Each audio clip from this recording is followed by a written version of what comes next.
Գործարար միջավայրի շարունակական բարելավումը մեր տնտեսական զարգացման գլխավոր հենասյուներից է։ Այդ նպատակով նախաձեռնել ենք լայնածավալ տնտեսական բարեփոխումներ, հարկային դաշտի բարելավման,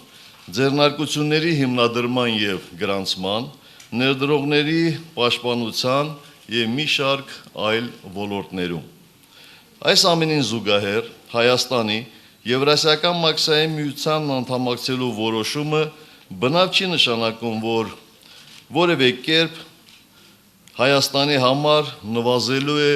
Եվրոպական միության որպես կարևորագույն տնտեսական տարածաշրջանի դերակատարումը։ Cette perspective européenne Պետք է մտածենք ինչ կերպ կազմակերպենք Հայաստանի Եվրոպայի հետ ինտեգրումը, որ չխանգարի եվրասիական ինտեգրմանը։ Մեր առևտրական փոխանակումները 50 միլիոն եվրոյի են հասնում, եւ Ֆրանսիան Հայաստանի շուկայի 2%-ն է զբաղեցնում։ Երբ խոսում ենք հայ-ֆրանսիական բարեկամության մասին, երբ համեմատում ենք տնտեսական արդյունքները, տեսնում ենք, որ շատ անելիքներ կան։ Նախ պետք է ավելի լավ ճանաչել Հայաստանի Հանրապետության պայմանները, հետո ամեն ինչ անենք Հայաստանի Հանրապետության քաղաքակրթությունը բարձրացնելու համար։ Մենք ցանկանում ենք օժանդակել Հայաստանին թե քաղաքական, թե տնտեսական ոլորտներում։ Nous devons concevoir